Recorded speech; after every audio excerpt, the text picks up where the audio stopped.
Salut à tous les amis, c'est Monsieur Josh. Aujourd'hui on se retrouve pour une petite vidéo bivouac dans mon jardin comme la dernière fois. On va comparer une tente, la tente dépliable jetable d'une certaine marque, comparée à l'autre type de tente classique, donc de la marque Decathlon Quechua, l'Artnas 2, que j'ai déjà testé donc au bivouac précédent. Je vous ai pas dit ce que j'en pensais, mais voilà. Ce soir on va dormir dans ce type de tente. On va présenter donc les points négatifs, points positifs. Alors pour commencer très rapidement, un point négatif. Quand on part en bivouac, on va s'équiper d'un sac 50, 60, 70 litres. Moi c'est un 50 litres. Forcément, notre tente dépliable jetable, elle va pas rentrer dedans. Donc la différence des deux, voilà, juste impossible. Notre petite tente classique va pouvoir rentrer aisément dans notre sac à dos. Là, ils ont conçu des petites bretelles à l'arrière pour le porter, mais quand on a déjà un sac à dos dans le dos, c'est un peu bête. Je vais appeler ça un peu la tente du flemmard. En fait, c'est pas du tout une tente faite pour aller faire du bivouac. C'est plus une tente de camping dans les jardins ou sur une aire de camping où tu es venu avec ta voiture et ta famille. Bon, après, notre tente du flemmard, elle a un point positif forcément, c'est le temps de montage qui va être réduit à 1 seconde. On la jette et ça se déplie.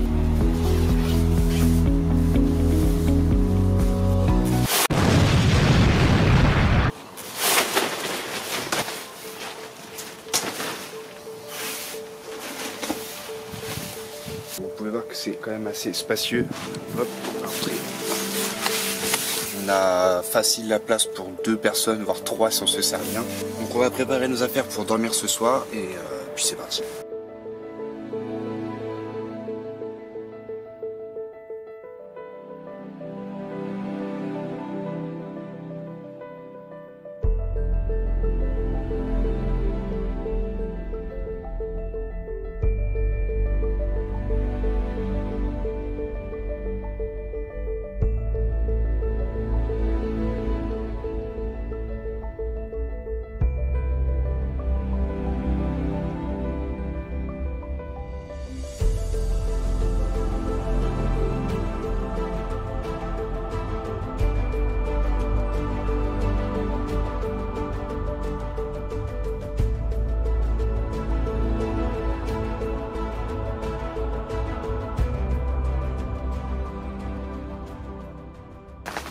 Ok les amis, donc la nuit est tombée, il est à peu près minuit. Donc pour revenir un peu sur les points négatifs de cette tente, eh bien tout simplement on n'a qu'une seule et même toile pour nous protéger. Donc il n'y a pas de bâche par-dessus, comme la tente de chez Decat où en fait la tente est une moustiquière et par-dessus on a une bâche. Donc l'optimisation d'étanchéité un peu moins bien. Voilà, et du coup également j'ai dû rajouter un petit tarp par dessus pour la luminosité, parce que j'ai un putain de réverbère. Voilà, pour la nuit c'est un peu relou. On va passer à l'intérieur, on va passer à nocturne les amis.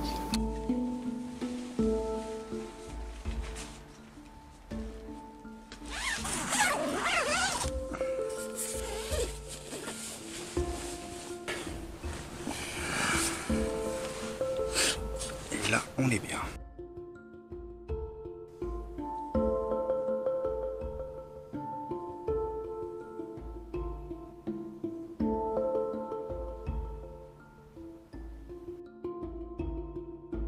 Bon.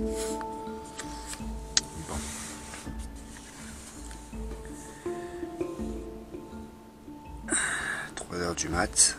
Je dors toujours pas. C'est pas question que j'ai peur ou autre, hein. On n'est pas dans les bois, on est dans mon jardin. Je me suis levé pour foutre des bâches sur la tente pour empêcher les lumières du réverbère parce que ça m'empêche vraiment de dormir, c'est super relou. Je pense aussi qu'il y a le fait d'être trop habitué à son matelas, trop habitué à son petit confort. Alors je dis pas que je suis mal, hein. Au contraire je suis plutôt bien. Mais le changement fait que je n'arrive pas à dormir. Voilà, ça me fait penser qu'il y a une personne, un abonné, qui m'a envoyé un message en privé sur Facebook pour me donner, une vidéo pour donner des conseils comment bien dormir. Mais je suis mal placé pour vous les donner car moi-même je n'y arrive pas, même dans mon jardin. Titre d'information sur la tente, je ressens de la buée ou je sais pas ce que c'est. Enfin, la paroi est déjà trempée. Donc est-ce que c'est moi qui fais ça ou est-ce que c'est l'humidité ambiante? Je ne sais pas. Mais voilà quoi, c'est embêtant.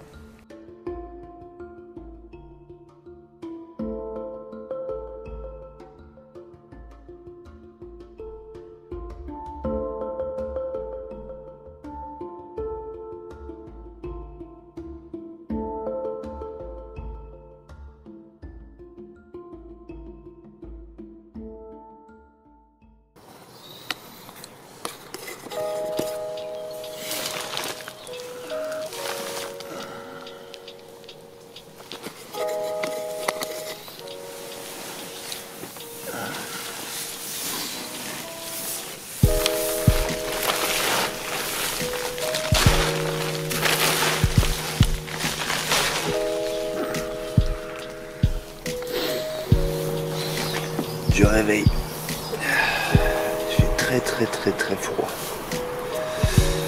J'ai très mal dormi, voire pas du tout. Et bien écoutez les amis, réveil vraiment très compliqué. Il fait vraiment très froid, pas beau, humide. Voilà, petit café. Je vais vous montrer donc les dégâts sur la tente.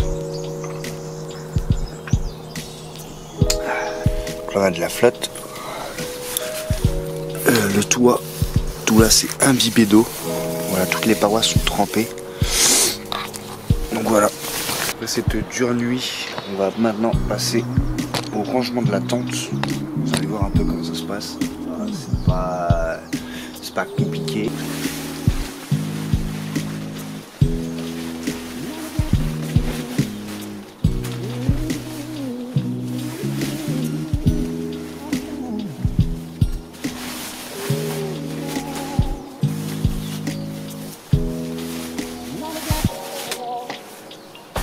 Donc voilà un montage et un démontage rapide, simple et efficace. Donc c'est à peu près tous les points positifs donc, de cette tente. Là où j'ai un peu déconné, c'est que j'ai mis donc des bâches sur la tente qui ont en fait bouché les aérations. Et c'est pour ça que je me suis retrouvé avec beaucoup d'humidité dans la tente. Néanmoins je vous recommande donc une tente classique, l'Artnas 2 de chez Decathlon par exemple, qui sera beaucoup plus appropriée à de longues marches, donc des treks, etc., etc. Vous aurez beaucoup plus de protection aux intempéries, etc. Sur ce, j'espère que cette vidéo vous aura plu. Je vous laisse vous abonner si vous n'êtes pas encore abonné, liker, partager, commenter, ça me ferait énormément plaisir. Je vous remercie à tous, prenez soin de vous et à la prochaine.